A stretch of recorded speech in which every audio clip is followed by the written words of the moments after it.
Today we're gonna be talking about some of the scariest horror games you can play right now. These games aren't just like fun horror stuff, but games that will actually make you scared, maybe make you check your door, and even mentally exhaust you. So let's get into it. First game I'm gonna talk about is Silent Hill 4, The Room. So Silent Hill 4 The Room, it's really different from every other game in the series. It does not start with a big town covered in fog. It starts with a small, boring apartment that feels normal at first. And that is what makes it so creepy. You play as Henry. He's a regular guy who wakes up one day and finds his door locked from the inside. The windows are sealed like prison bars. The chain on the door looks old and cold. There's a note slipped under the door that says, well, he's trapped. And from that moment on, the place that should feel safe slowly becomes the worst part of the game. What makes Silent Hill 4 stand out is how the apartment changes over time. At first, it feels like a quiet place to rest between levels, but later it becomes haunted, dirty, and unsafe.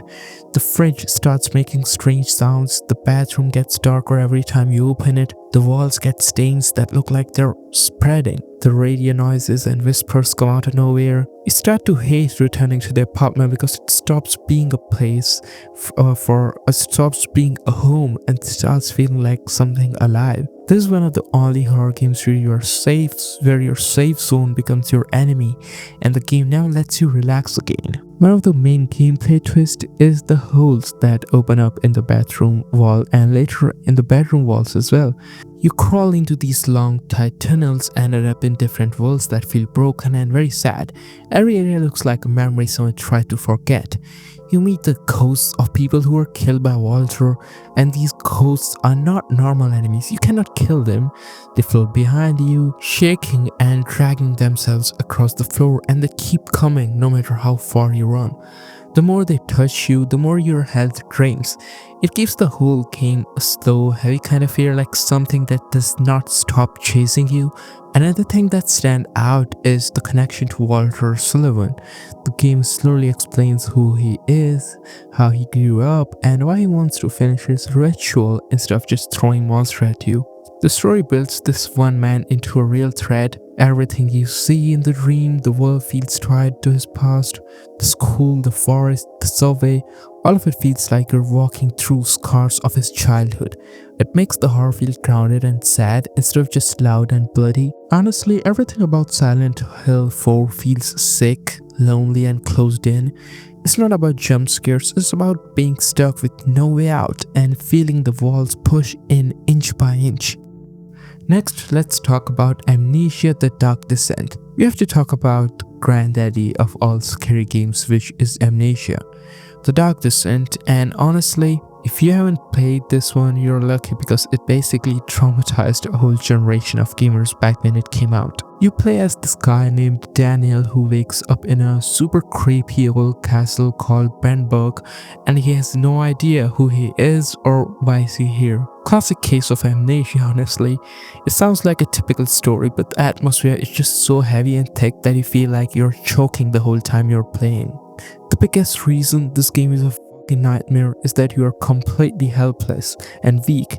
In most video games you get a gun or a sword or at least a stick to hit the bad guys with, but in this one you have literally nothing at all.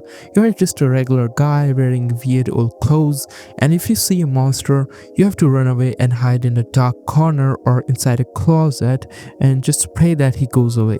Honestly, it's the worst feeling in the world to hear the monster walking around at night outside the door while you're crouching in the dark just waiting to die. Then you have the sanity system, which is this mechanic where your character literally goes crazy if he stands in the dark for too long or looks at scary things.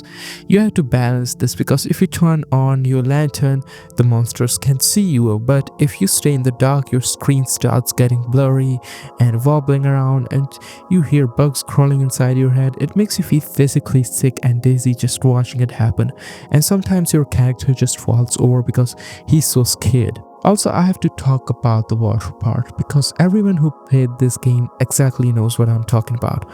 There's a section where the hallway is flooded and there's an invisible water monster that you cannot see at all. You only see the splashes in the water coming towards you, and you have to jump on boxes to stay safe. And it's pure panic because you hear the splashes getting faster and faster behind you. It's honestly one of the most stressful levels in the history of video games, and I almost quit playing it right there. The monsters themselves are so gross and disturbing because their faces are all like messed up and their jaws hang loose and they make this terrible groaning sounds. The game tells you not to look at them because looking at them drains your sanity, so you have to stare at the wall or the floor while a nightmare creature is chasing you down a hallway. The sound design is honestly really what sells it because you hear footsteps and wind and door cracking open when nobody is there, and it makes you paranoid really. And well, by the end of the game you're just exhausted because your heart has been racing for hours and you feel like you just ran a marathon even though you're just sitting in a chair in front of your PC. It's really a masterpiece of horror, but it's also purely miserable to play because it never gives you a break and it never lets you feel safe for even one single second. Next I'm going to be talking about I Have No Mouth and I Must Scream. So I Have No Mouth and I Must Scream is one of those horror games that hits you in a way most modern games don't even really try. It's based on an old sci-fi story from the 60s and the whole thing feels like someone took a nightmare about the end of the world and turned it up into a playable punishment. There is no zombie outbreak, no ghosts jumping out of closets, nothing feels like that. The whole world is already dead. The only thing left is a supercomputer named AM, and this thing hates humans so much that it keeps 5 survivors alive just to torture them forever. And what makes this game so uncomfortable is not the cheap scares, it's the idea behind it. AM can control everything. It can create fake worlds, twist memories, change bodies, and mess with your mind in ways that feel really unfair. You're not fighting a monster, you're just dealing with something that knows every bad thing about you and uses it against you. Each of the 5 characters have their own chapter, and every chapter feels like a personal nightmare built from their past mistakes, fears, and guilt. You have Garster stuck in a world that feels like an old memory of loneliness and regret. You have Benny, who used to be a cruel man and is now turned into something barely human, forced to face a world built around hunger and suffering. Ellen has to face her trauma in a place full of yellow walls and cold machinery. Nimdok is trapped in a scenario tied to old war crimes, and his whole chapter feels like stepping into a part of history most people don't even want to think about. And Ted is thrown into this twisted castle where nothing feels safe, and his own paranoia is used against him. The gameplay is really just simple point and click stuff, but the weight of the game comes from the choices you have to make. Every choice feels like you're pushing through a heavy moral fog. You're essentially trying to help each character face what's wrong inside them. Even though AM keeps trying to break them down, some paths feel hopeless on purpose, and that adds to the whole mood of the game.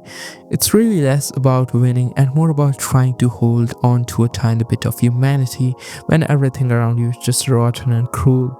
Now yeah, the game's visuals are really old, but they make the nightmare feel even rougher. Everything looks sharp and uncomfortable, like old comic art mixed with a fever dream. The voices are harsh and tired, and AM's voice, the computer guy's voice, is the worst part in a good way honestly.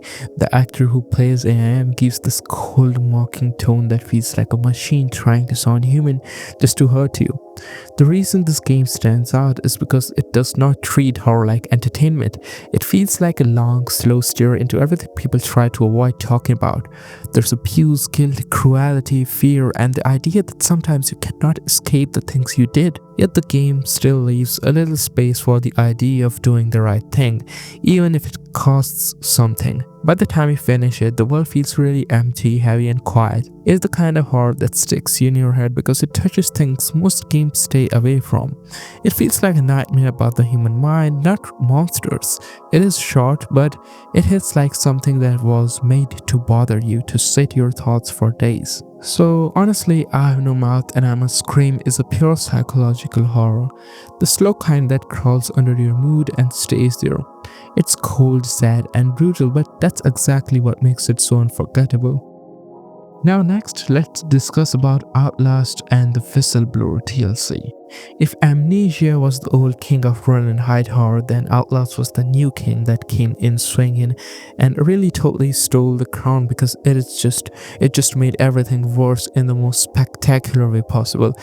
You play as Miles Upshur, who is a journalist who breaks into Mount Massive Asylum because he gets an anonymous tip about some really crazy and illegal experiments happening inside. The second you walk through the door, you realize this place is chaos and you are immediately trapped with nowhere to fight back, which is the whole point and why is it so scary. Your only tool is this video camera and you have to use the night vision to see in the pitch black hallways. That green glow is iconic, but it also means your batteries are constantly draining, and that is the real horror, honestly. Finding those tiny batteries while a giant dude is chasing you is the most stressful scavenger hunt in gaming history, I swear. The monsters in this game are not just ghosts or demons, they are disgusting looking human experiments called variants who are absolutely homicidal, and they're everywhere. You have the main villain named Chris Walker, who is this enormous guy who looks like a wrestler, and he's always around saying his catchphrase, "Little pig." And if he catches you, he literally rips your head off in the goriest way possible.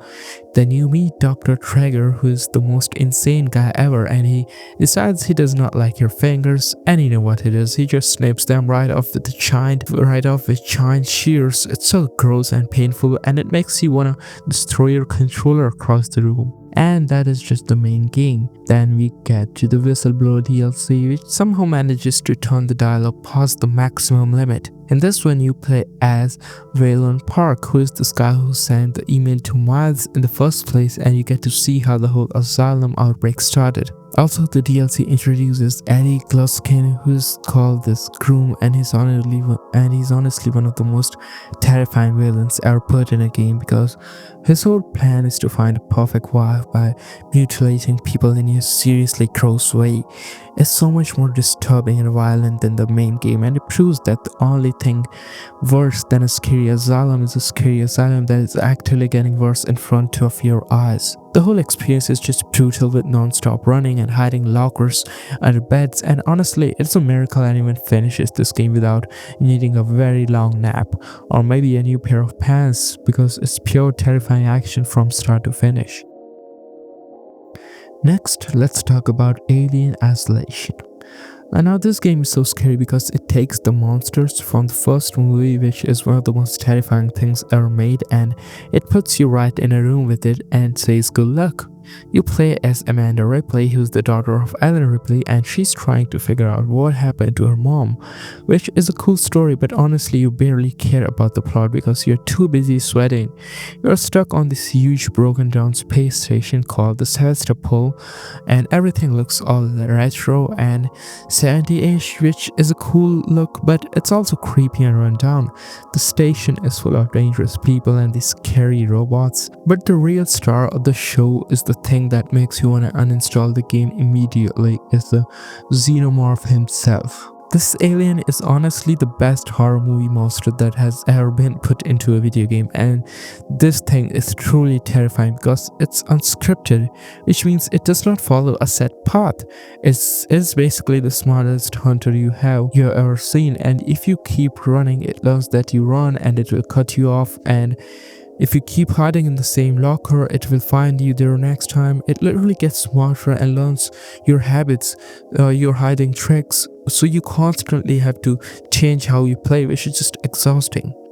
And your only real friend is the motion tracker, which is that little radar thing that goes ping ping ping, but that little noise is actually the most stressful sound in the history of all the sounds.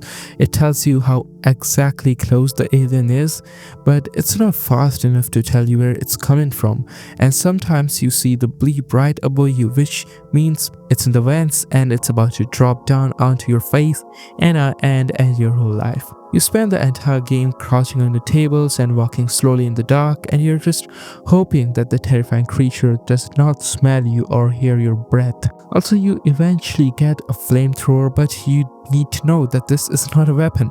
You're not supposed to kill it with fire. The flamethrower is just honestly a really expensive cigarette lighter that you can use to scare the alien away for exactly 3 seconds. And then you have to run for your dear life again because it comes back even angrier than before. It's honestly one of those games that makes your neck hurt from this constantly looking up, because you know that thing is in the air vents waiting for the perfect time to drop down and ruin your day and your life. This game is too long and too stressful, but that's exactly why it's one of the purest nightmares ever made. Next, let's talk about Visage. So Visage is the kind of horror game that feels like stepping into someone's private nightmare. It takes place inside one single house, but the way the house changes makes it feel bigger than any other open world game. The rooms are normal at first, plain walls, old family pictures, quiet hallways. But the longer you stay, the more the house turns into this slow, choking maze that honestly feels wrong in ways you cannot easily explain. The fear in this game does not hit fast, it builds up in layers, like the house is watching you and waiting for the right moment to close in. What sets Visage apart is the detail in how the house reacts to you. Lights really flicker when you walk by them. Doors you just close open again on their own. You hear footsteps above you even though you know no one is supposed to be there. Sometimes you hear breathing right behind you like something is standing close, but when you turn around the hallway is empty. The game uses sound in a very quiet, controlled way. You never get blasted by loud jump scares. Instead you hear tiny sounds that get stuck in your nerves. A creak, a whisper, a soft knock on the bathroom door. It feels like the house is stretching into your head. And the game is split into chapters based on different people who lived in the house, and each chapter feels like walking into that person's worst memory. The Dwayne chapter has this heavy, depressed mood with shadows following you around like they want to take you with them. The Lucy chapter feels like a family story gone wrong, with drawings on the walls showing a friend that should not exist. Her chapter is full of childlike fear that hits harder because of how innocent it looks. Then there's the Dolores chapter, which is probably the one players remember the most and never forget.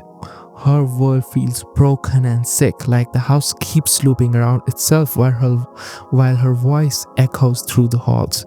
It gives you the sense that she's watching you the whole time, even when you cannot see her. Also, Visage also has this big mechanic of the sanity system like Amnesia, but a bit more subtle. Your characters lose their sanity when you stand in the dark too long, or when you look at things you should not be looking at. And when your sanity drops, the house becomes more dangerous. The lights shut off faster, the sounds get louder, the shadows move in corners of your screen, and the ghosts show up more often.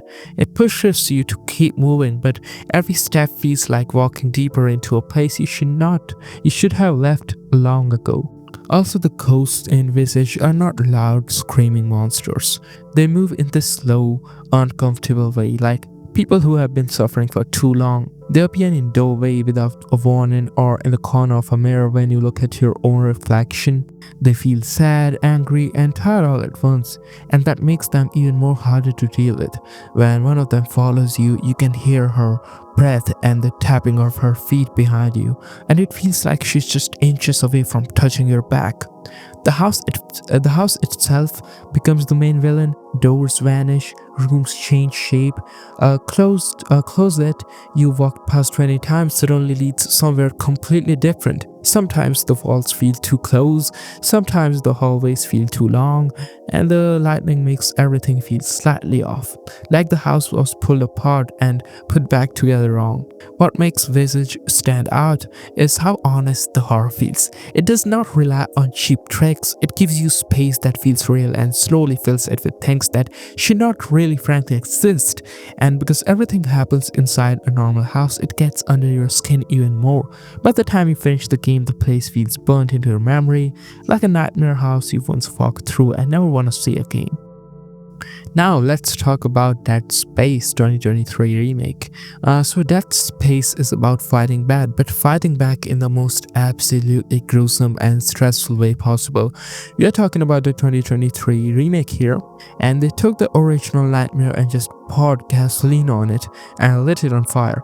It is so much worse now. You play as Isaac Clarke, who is just a regular engineer, and he gets sent up to this giant mining spaceship called the USG Ishimura to fix something simple. But when he gets there, this whole ship is full of those terrifying monsters, and they're called the necromorphs. These are not just zombies, they are reanimated human corpses that have been mutated and twisted, and they look truly disgusting with blades coming out of their arms, and they run at you way too fast. The thing about this game is that you cannot just shoot at the monsters in the head or you'll run out of ammo and look really stupid. The game forces you to use what they call strategic dismemberment, which means you have to place your plasma cutter and your other mining tools to chop off their arms and legs and tentacles to stop them down. The remake made this even grosser with new peeling system where you see their skin and muscle and bone peeling off when you shoot them, and it looks so real and so painful. It's like you're fighting walking meat puzzles and you have to chop the right piece off or they just keep coming at you. And speaking of cheating, the remake added this thing called the intensity director, and I swear this thing is pure evil. It is basically the game's brain, and it watches you and it watches how you play, and it actively tries to mess you up. You can clear a room and walk back through 5 minutes later thinking you're safe, and the intensity director says nope, it just spawns monster right behind you out of a vent, or makes a pipe burst steam in your face for a quick jump scare.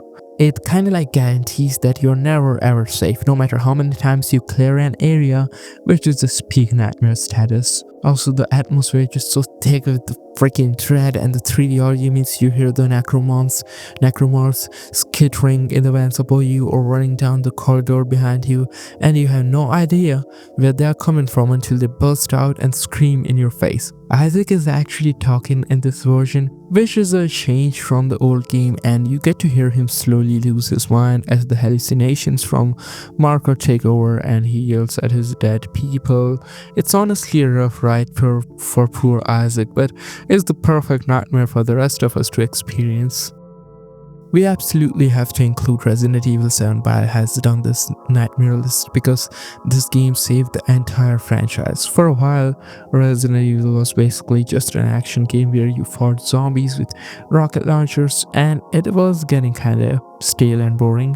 But RE7 showed up and smacked us all in the face with a healthy dose of pure Southern Fried Nightmare fuel. The biggest thing they did was switch the camera to first person, and that was the smartest decision ever, because when a monster is chasing you down a narrow hallway, it is right in your face and there's no distance to make it feel safe. You play as Ethan Winters, who is just a normal guy looking for someone he's missing, and he ends up trapped inside this terrifying, disgusting, dilapidated Baker farmhouse in Louisiana, and that's where the nightmare really begins.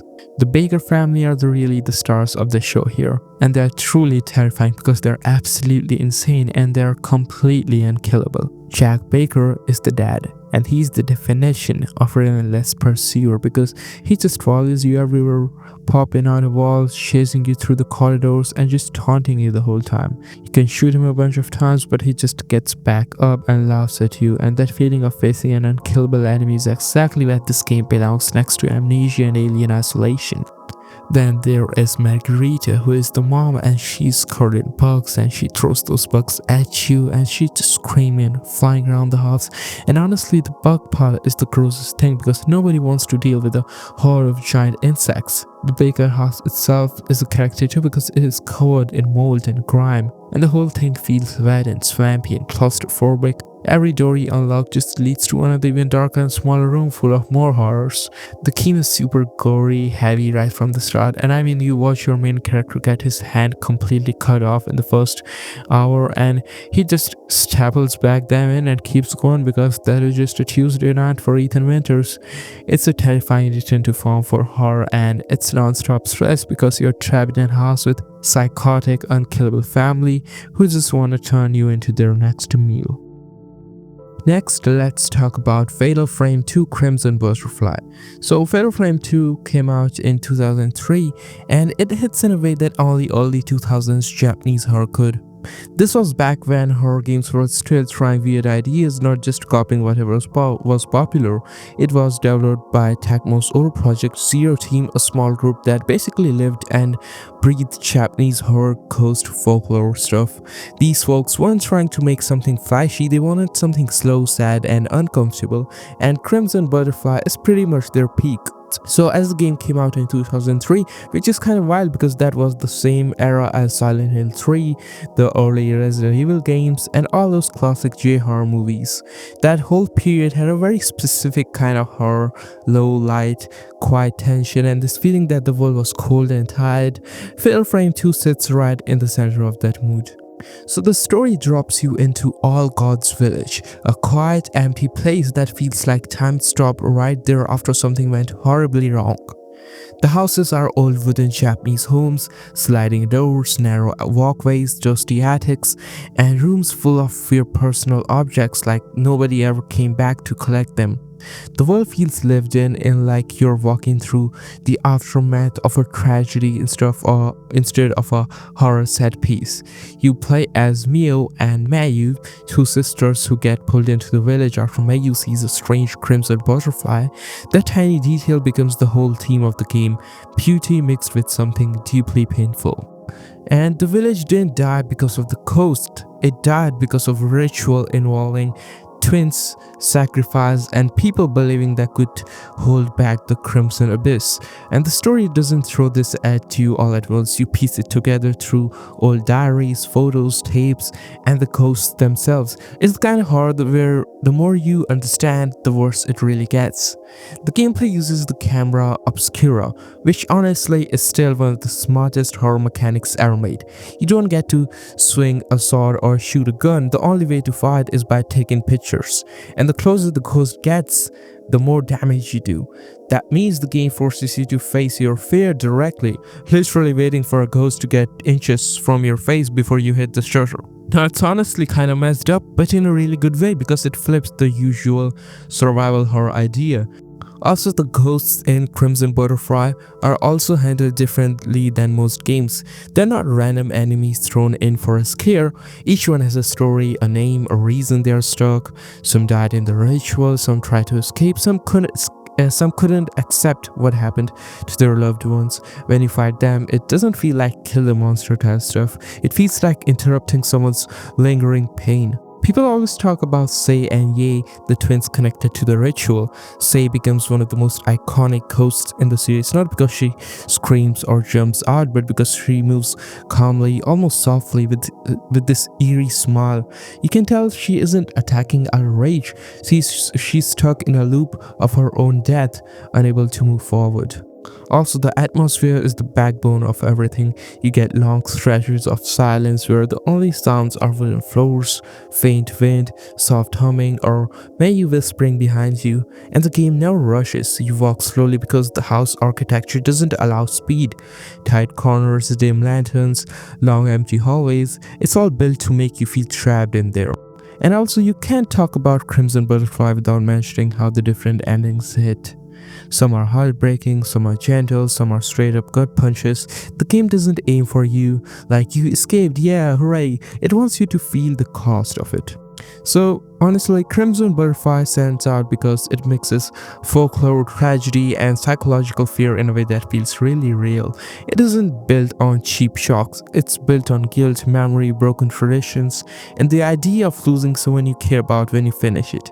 You don't walk away thinking about monsters, you think about the village, the twins, the rituals, the way the camera forces you to face each ghost, and that last walk through the butterfly forest. It's one of those horror games that stays in your head not because of loud moments, but because of how human the whole entire nightmare feels. Next, let's talk about Condemned Criminal Origins. If you want a completely different kind of nightmare where you are scared because the monsters are just really angry messed up people with pipes, you absolutely have to talk about Condemned Criminal Origins. This game is so much darker and grimier than all the sci-fi and haunted house games we just talked about because it puts you right into the middle of a broken city full of psychotic people who wanna beat you to your death. You play as Ethan Thomas, who is an FBI forensic guy who gets framed for murder, and now he's on the run in the grossest part of the city like abandoned schools and dark subway tunnels. The atmosphere is just pure urban decay and filth, and everywhere you look there is garbage and shadows and the unsettling feeling that someone is watching you. The horror in this game is not about running from giant monsters, it's about terrifying close quarters combat. This is not really a shooting combat game, and your gun is mostly useless, so you have to fight everyone with rusty pipes and 2x4s and crowbars that you rip off the wall. The fighting is super brutal and close up, and it's really hard because you have to block and dodge like a boxer, but the person you are fighting is a screaming crazy person who moves too fast and is trying to hit you with a shovel. You're not fighting for a glory, you're fighting for your actual life, and it feels scrappy and desperate the whole time. And the enemies are really smart about hiding, and that is what makes it really so stressful. They do not just stand in open, they hide around corners, they jump out of lockers, they peek around doors, and they will follow you in the dark. You're constantly hearing weird scrapping noises and heavy breathing coming from the shadows, and you just do not know if the person with the baseball bat is 10 feet away or right behind you. The jump scares are short, but they are intense because the enemy is immediately in your face and ready to swing. And also here's another thing, you're supposed to be a forensic investigator, so the game constantly forces you to slow down and use tools like the UV light or camera to find evidence. So you have to stop and look at fingerprints or blood splatter while there is a maniac with a hatchet lurking in the darkness waiting for you to put your camera away. It's a brilliant way to make the scary parts even worse because the game forces you to stand still when every part of your body is screaming at you to run. Next, let's talk about System Shock 2. Look, you cannot talk about horror on a spaceship without bowing down to this classic from 1999. This was a co-development between the legendary Looking Glass Studios and the very first game from a brand new studios called Irrational Games. So this game is not just a precursor to Bioshock, it is literally the pure undulated blueprint for the entire sim genre. And it's horrifying because it makes you feel weak and stupid. The fear here is not just some stupid cheap jump scares, it's this constant grating psychological dread. You wake up on the Starship One Braun after a cryo-sleep surgery, and the whole place is a metal graveyard infested by this disgusting alien psychic hive mind called the Many. The atmosphere is thick and greasy, and the sound design is still one of the best ever made. You hear the mutated crew members, the hybrids shuffling around in the dark, and the absolute worst part is the sound they make. You hear their broken, distorted voices whispering things like, please kill me, and it's just bone chilling and so messed up because you are killing something that's literally begging you for death. What truly makes this a nightmare compared to those action games is the painful RPG system. You do not just pick up a gun and start shooting, you have to spend currency to level up your skills like hacking or weapon proficiency just to be able to use the basic pistol effectively. If you pick the wrong starting military branch or specialize in the wrong skill tree, you're basically screwed for the entire game because you're constantly running out of ammo, your weapons literally break from repeated use, and you have to repair them with the maintenance tools, and this forces you to grab that clunky wrench and get into brutal, desperate close combat with the monsters. That helplessness is a deliberate and a genius design choice by Levin's team. And then there's Shodan. Man, this narcissistic AI, the sentient, hyper-optimized data access network, she's constantly in your head. She does not just try to kill you, but she actively works to break your mind, taunting you and manipulating you with her iconic glitchy voice line like, "Look at you, hacker, a pathetic creature of flesh and blood." And then now sadly this game was commercially a flop back when it came out in the late 90s, believe it or not, because people were playing other games, but every developer who did play it realized this was the future. This game is the direct reason you have classics like Deus Ex and the original Prey, and of course Bioshock. And if you wanna know where the DNA of all the best modern first-person horror and RPG hybrids came from, this dark, claustrophobic starship from 1999 is where that pure nightmare really started. Next, let's talk about Alan Wake 2. If the first game was a spooky third-person shooter, this one is a full-on claustrophobic nightmare that feels way close to the modern Resident Evil remakes than anything else Remedy has ever done. And that shift is exactly why it's a pure nightmare view. They embraced the darkness and made every single bullet count. The brilliant and terrible thing about this game is that you're playing two totally different nightmare stories at the same time. You have Sega Anderson, the FBI agent, dealing with the traditional creepy cult stuff and the shadow monsters called the Taken in this grim reality of Bright Falls and the terrifying dark Pacific Northwest woods. Sega's sections are the purest survival horror. You are constantly checking your corners, running out of ammo, and those Taken monsters jump out of the shadows and are surprisingly tanky. Then you have Alan trapped in this dark place, which is this neon-lit, constantly rewriting nightmare city that looks like a terrible David Lynch fever dream. His whole story is just a non-stop psychological terror and meta horror where the world literally changes based on what he writes on his typewriter. So you are literally running through the pages of a story that is trying to kill you. And the scares are not just jump scares, they are reality collapsing and the floor disappearing, which is far more terrifying. Sega also has this mind place, which is this cool mechanic where she pauses the action to put clues on a detective board in her head and profile the killers. It's clever and it's definitely the core of the investigation, but having to stop the horror to organize your notes on a mood board just adds to the tension, because the second you leave that mental safe place, a monster is waiting you right around the corner. Remedy went all in on the weirdness here with these amazing super tense live action cutscenes that blend seamlessly into the gameplay and these stupid musical numbers that pop out of nowhere just to freak you out even more. It proves that the most terrifying thing in a game can be the story itself, and the line between what's real and what just a story totally disappears, and that's why this is a true modern nightmare. Next game, let's talk about SOMA. So yeah, SOMA is one of those games where the horror isn't really about monsters jumping out or whatever. It's made by Frictional Games, the same guys who did Amnesia, but this one hits way different. When this game came out in 2015, a lot of horror games were just trying to be loud or streamer scary, you know what I mean? SOMA didn't care about that. It went for that slow brain stuck kind of fear. You play as this dude, Simon, who just wants to get a brain scan after a car accident. Pretty normal setup, nothing crazy, and then he wakes up in this underwater research station called Pathos 2.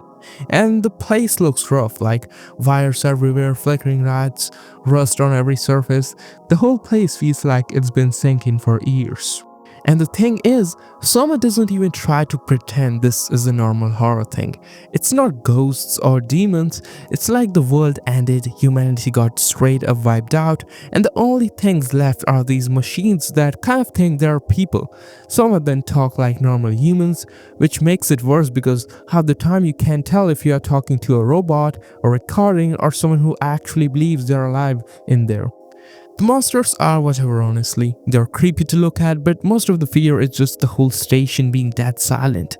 Walking through those hallways with the water cracking above you feels way worse than any jump scare. The conversations in this game feel very real too. Catherine, the scientist you basically drag around in a computer, she's more logical, more than just let's keep going stuff. And someone's like, dude, he's actually freaking out because he keeps learning horrible stuff about what happened to the world and about himself. It's one of the few horror games where the main character reacts like a freaking human who's actually processing trauma instead of being some generic silent dude who isn't afraid of anything. And the writing is like people actually talking through a crisis, trying to understand all this weird stuff about consciousness and copies and what being alive even means. It never feels like the game is giving you a lecture, it's just two people stuck underwater trying to make sense of something impossible. The Palace 2 areas have all this super grounded, low-budget scientific look, not sci-fi clean, more like old tech, screens with static, broken equipments everywhere, handwritten notes pinned up because nobody had time to do anything properly. You see the panic people had before things went bad. You read logs where people are practically begging each other to stay calm. There's a lot of sadness buried in the small things here. And the ocean paths, man, those hit really hard. Walking outside the base with that heavy diving suit on everything, and everything muffled, shadows moving in the distance, but you can't tell if it's just debris or something living. It's not like Bioshock's fancy underwater, it's pitch dark, cold and empty. The kind of empty that makes you feel like you shouldn't be there. One of the coolest things about SOMA is how it never tries to reward you with a big victory scene. The story is heavy and it stays heavy. You make decisions that feel horrible because they kinda are. Sometimes you think you're doing the right thing and the game makes you sit with how messed up the outcome is. When you finish SOMA, you don't feel like, wow, that was a fun horror ride. It's more like you finish it and go, damn. It sticks to your brain for a while. You start thinking about stuff you normally never think about, and that's why people still talk about SOMA. Next game is the Mortuary Assistant. If you want a game that proves that the creepiest thing in the world is just having a really terrible dark job, you absolutely have to talk about the Mortuary Assistant. This game throws you off the giant spaceships and old castles and instead traps you in a single, dark, disgustingly realistic, embalming room, and that claustrophobia alone is a nightmare. You play as Rebecca Owens, who is an apprentice mortician, and your job for the night is simple: embalm some bodies and keep everything clean. But you quickly found out that one of the bodies is possessed by a demon and you have to figure out which one it is. The job itself is already gross because you actually have to perform the detailed, sometimes technical task of embalming correctly, which involves tubing, cutting and injecting fluids into corpses. The tension is ramped up because you are forced to focus intently on a job that involves dead people while terrifying stuff is happening all around you. The reason this game deserves a spot on this list is the randomization mechanic, which is pure genius and pure evil. The game uses procedural generation, which means every single time you start a new shift, the scares are completely different. The game randomly decides which bodies possessed, which specific demonic events are going to happen, and where the jump scares are going to pop up. It's not like you can watch YouTube playthrough and memorize the spots, because the game will just swap the possessed body and change the hallucination to mess with you even more. While you are focused on preparing the body, the game decides to mess with your head using amazing visual tricks. The corpses move, things disappear from the room, and the lights are constantly flickering, which makes you nervous to even look away from your work. Your main goal is not to just finish the embalming. You have to figure out which of the 3 bodies in the room is the one carrying the demon, mark the right demon sigil on the body, and then incinerate the correct one before the time runs out or the demon claims your soul. It's really terrifying high-stakes race against the clock, all happening in this tiny dark tiled room, and you cannot trust your eyes or the shadows for even a second. Next, let's talk about Darkwood. If you think a game with a top-down camera cannot be absolutely terrifying, then you have never spent a single night locked inside the safe house in Darkwood. And trust me, you're lucky that you have not. This terrifying indie gem from the Polish developer Visage Studio is super smart because it uses its camera perspective to ramp up the dread in a way no other game does. See, even though the camera is looking down on you like an old school game, the vision is restricted to this tiny cone of light that follows your character. So the entire dark forest and everything lurking in it is hidden from you.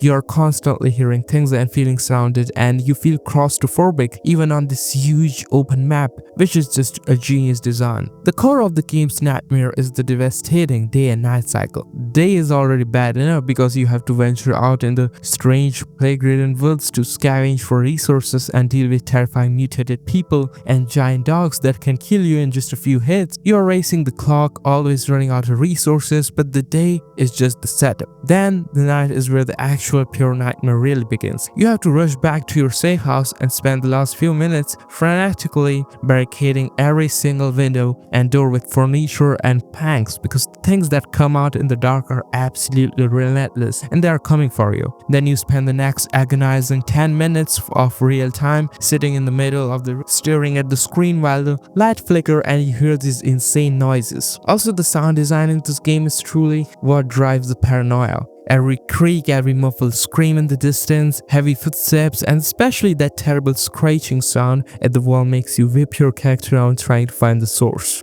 But you almost never see it until the door is smashed open and you are dead. It's slow, agonizing, psychological burn because you know the house is the only thing protecting you, but you hear that protection slowly being broken down around you.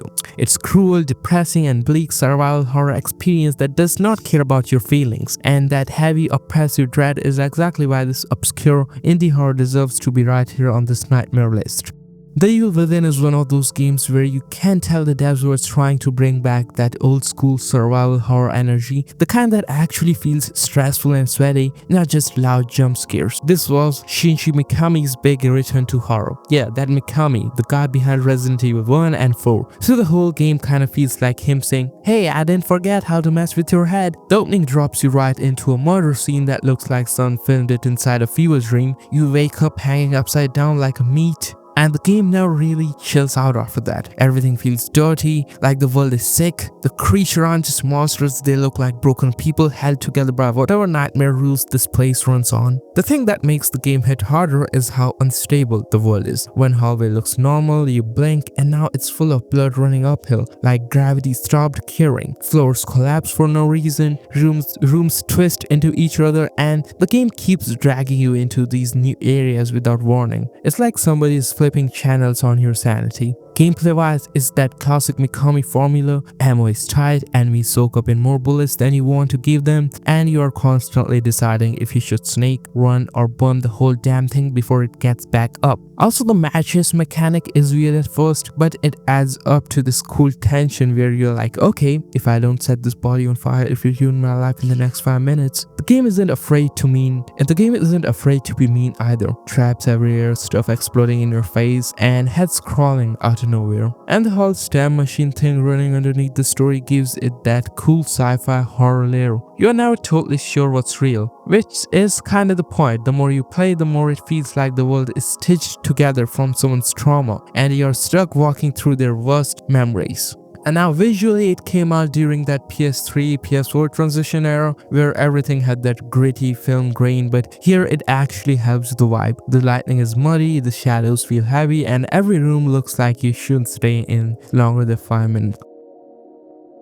Next game is Until Dawn. This game completely changed the whole cinematic horror choice genre, and it showed that even the best way to make a nightmare is to make the player personally responsible for every single stupid guy who dies. This is Supermassive Games, and they just made a full-on cheesy slasher movie where you control 8 incredibly dumb people stuck in a remote snowy mountain lodge. A year after their friends disappeared, you get all these famous actors playing the roles, and your goal is basically to get as many of them to survive the night as possible. The core idea is that the game completely tricks you, which is brilliant design. Like, you spend the first half of the night thinking you are dealing with some psycho-human killer who is leaving notes and playing tricks, which is already scary, but then halfway through the game goes on, nope, throw that out of the window, and these absolutely terrifying supernatural monsters called the Wendigo show up. They're fast, they're blind, and they are basically unkillable unless you have fire or something, and they make the whole vibe instantly switch from a cheap slasher flick to a desperate monster hunt.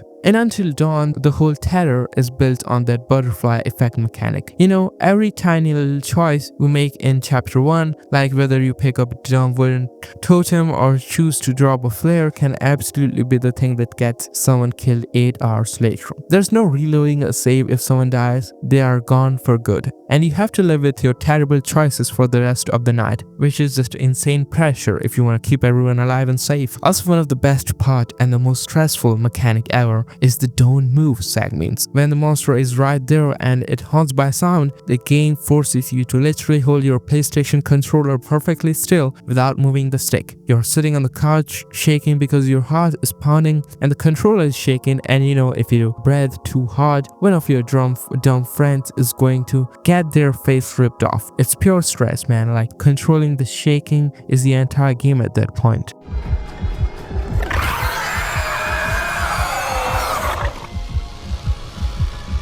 Next, let's talk about Phasmophobia. Phasmophobia is That game you and your friends install thinking it's gonna be goofy, ghost hunting fun, and then suddenly you're all whispering in the dark like someone's actually gonna die in real life. It came out from this tiny indie team, Kinetic Games, and when it dropped during the pandemic, it blew apart because nobody expected a small co-op horror game to be this stressful. The whole deal is simple on paper. You and a couple buddies roll up to a house, a school, a prison, whatever, carrying a cheap ghost hunting gear that looks like it was bought off eBay. EMF reader, spirit box, camera, flashlight, salt, the usual paranormal investigator stuff. But once you step inside and the door creaks shut behind you, the whole vibe changes real fast. Those places feel empty in the worst way. You hear one little footstep somewhere upstairs and the whole squad panics like children. What makes it scary is how quiet it is. There's no loud music telling you something's coming. The game just lets the house breathe. Lets the ghost do its thing, and you never really know when the hunt is gonna start. That's what Phasmophobia really nails better than almost any horror game. It uses silence as a weapon.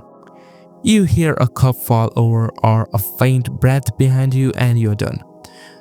And the ghost types aren't just flavor text, each one acts different. Some will stalk you for a long time, some get angry if you talk too much, some love freezing rooms, some hate groups, and some will pretend to be harmless until suddenly the lights go out and you hear those thumping footsteps running at you. When the hunt starts and your flashlight starts freaking out, everybody just books it up for the nearest closet like cockroaches, and when you die, you see your buddy slump over you and your friends scream because they know they have to finish the job without you. And over the years, the devs have been keeping it updated like crazy. New maps, new ghost behaviors, weather changes, better sound design, new equipments, the prison map, the big asylum. All this stuff made the game feel bigger but also more dangerous because there are many more places for a ghost to hide and stalk you. And the sound design in this game is also really good. Your mic matters. If you talk too loud, the ghost actually hears you and gets pissed when you call its name and it whispers something back through the spirit box. Man, that's nightmare fuel. Next, let's talk about Little Nightmares 1 and 2. Dude, if you want a true psychological, true constant state of panic nightmare horror, we have to talk about Little Nightmares 1 and 2 because this is horror that gets deep inside your brain. Now again, it's not really gore here or jump scares. It's about skill and absolutely nailing that oppressive atmosphere. You're playing as this tiny kid, either 6 in the first game or mono in the second, and the entire world is just wrong, like everything is gigantic, greasy and disgusting and just slightly off center, which makes it terrifying. You are moving through these huge dark kitchens and schools and everything looks broken and dirty. And the atmosphere is just oppressive, you know? It feels like a terrible fever dream you can't wake up from. The enemies are adults, but they are these warped, grotesque giants, right? They are not monsters. They are just twisted humanoids which are like 5 times your size. You have the janitor with the super long arms in the first game who's always reaching out for you in the darkness. And then you have the chefs who are these huge, disgusting, identical dudes who are constantly chopping meat. And they're both terrifying because they are so massive and so moving. And you, the player, are pure prey. You cannot fight back at all. You just have to run and hide under tables and sneak through vents while they stomp around looking for you. And then comes the Little Nightmares 2 that just makes it worse by throwing mono into this terrible city, and you have to deal with the terrifying long-necked teacher in the school or the doctor who is crawling around the hospital ceiling, which is just a nightmare. The second game really leans into the environmental puzzles and that desperate teamwork between the kids, which is super stressful when a giant deformed monster is chasing you and you know that one wrong jump means immediate death. The horror is constant because you're always tiny and always vulnerable. It's this terrifying dread of knowing you're surrounded by these huge, slow-moving, disgusting threats, and all you can do is run and hope they do not see you hiding behind a soup can. Plus, there is no dialogue or explanation, which just makes the whole world feel deeply mysterious and unsettling. And that ambiguity is exactly why this is a pure atmospheric nightmare that sticks with you long after you turn the game off. Next game that we're gonna talk about is Cry of F.E.A.R. Cry of Fear started out as this huge Half-Life 1 mod made by a tiny Swedish team. Back then, most mods were just goofy reskins or simple campaigns, but these guys basically ripped out the Gold's SRC engine apart and rebuilt it into something that felt like a full standalone horror game, and it still looks like Gold SRC, yeah, but somehow that low-res, grainy look makes the whole thing way creepier. Everything feels wrong, like the world is just glitching with your brain.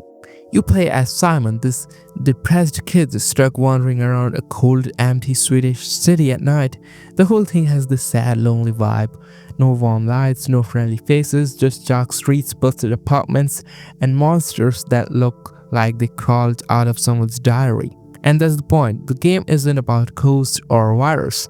It's about Simon's head falling apart and the world blends with him. The monsters are messed up in a very specific way. They're not just scary creatures, they feel personal. Tall, twitchy bodies, stitched faces, things dragging knives on the ground. It's not gore for shock value, it's more psychological, like these things are shaped by anxiety and self-hate. The animations are janky, but in a really good way. It looks wrong, it moves wrong, and that hits harder than any clean AAA enemy.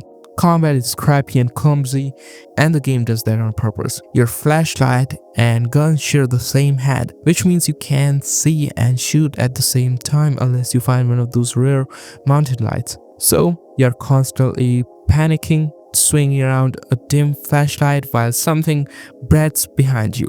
Ammo is really tight, your health fucking sucks, and most enemies can kill you fast if you get sloppy. It feels more like a survivor horror fight than an action game. And then the atmosphere. They really nailed it. That old gold SRC lightning, the weird fog, the constant feeling that something is waiting around the corner, even if the hallway is empty.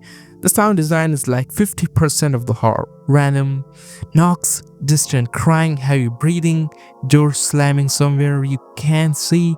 And when the music kicks in, it's always this cold, depressing ambient stuff that feels like it should be playing in an abandoned subway at 3 a.m. And one of the coolest part is how much content they packed into it. Multiple endings, a full campaign, side stories, secret areas, even a co-op mode.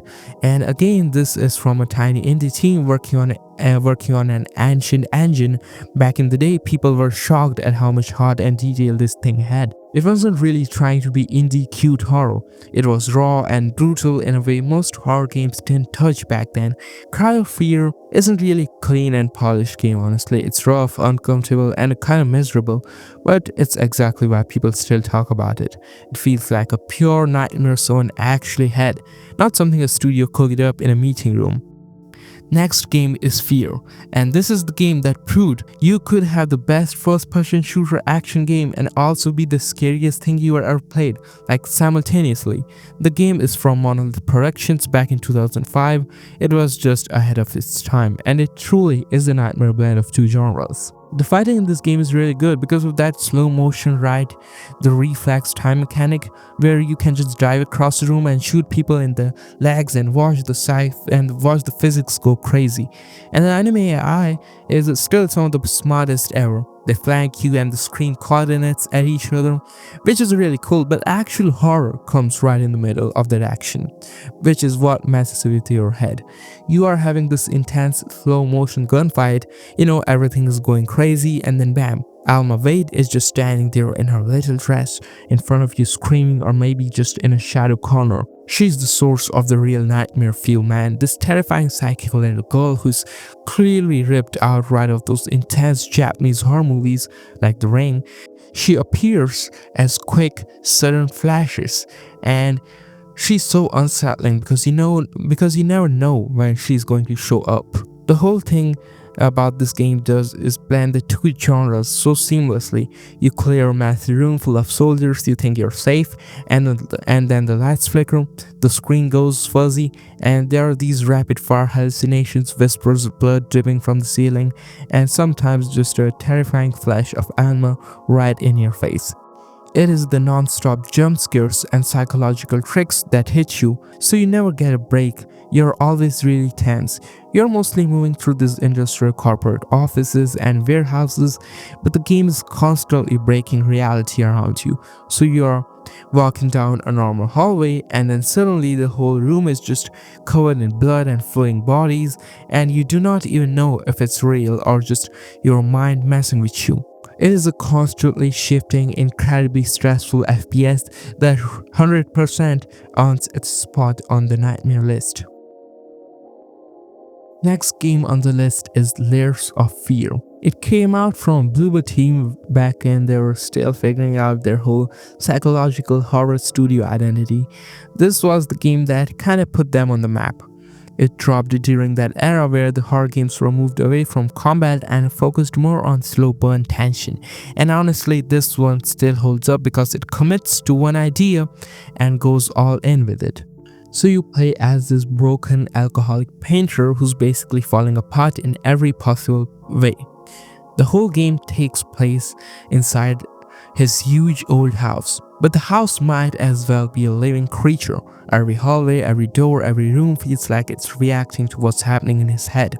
That's the main hook of Layers of Fear. The house is not just a spooky house, it's the painter's mind melting in real time. The moment that really sells the vibe is how the game keeps messing with the space. You turn around and the door is gone. You walk forward and the hallway stretches like it's made of rubber. You open the door and suddenly you're in the same room, but everything's slightly wrong. It's like the house is gaslighting you and laughing at you at the whole time. Bloober loves doing that trick where you look away for 1 second and when you turn back the entire room has changed. They do it so often that you start expecting it, but somehow it still hits and feels scary every single time. The story moves through these little memories and paintings you find, and every one of them feels like a piece of a life that went horribly off the rails. The painter's obsession with his family falling apart and his anger, the guilt, the self-hate, and all of that bleeds into the visuals. The art style is weird, but it's really good to look at. Paintings stretch and melt, piles of brushes spill across the floor, dolls appear in places they should not, the walls rot and twist like wet canvas. It's not trying to shock you with gore, it's more like the entire world is quietly rotting from the inside. This was also during that Unity horror boom era when everyone made a walking sim with jump scares, but Layers of Fear stood out because it actually had direction. It had a backbone, it wanted to tell a story about obsession, perfection, and self-destruction, and yeah, the game is basically one long haunted house ride, and it's a really well designed one. The pacing is right, the pacing is tight, the transitions are smooth as hell, and the environmental tricks are honestly still impressive today. Bloober also packed in a ton of little details like how the house changes depending on the phase of the painter's breakdown you are in. Sometimes the room feels empty and lonely, sometimes they're choking with furniture stacked to the ceiling, sometimes everything looks like something spilled gasoline on reality and lit it on fire. The sound design is also doing a lot of work here, creaking floors, distant crying whispers behind the walls, and that quiet violin that always makes you feel like something is standing behind you, even if there's nothing here. It's not a hard game and you don't fight anything, but the whole point is the atmosphere. Layers of Fear is all about sinking you into this painter's nightmare and letting it tighten around your neck slowly. It doesn't scare you by jumping out. It really scares you by showing you how far a person can fall when their mind starts eating itself alive. It's really stylish and sick in a very artsy way. And even years later, it still scratches that pure psychological horror itch better than most run from the monster games.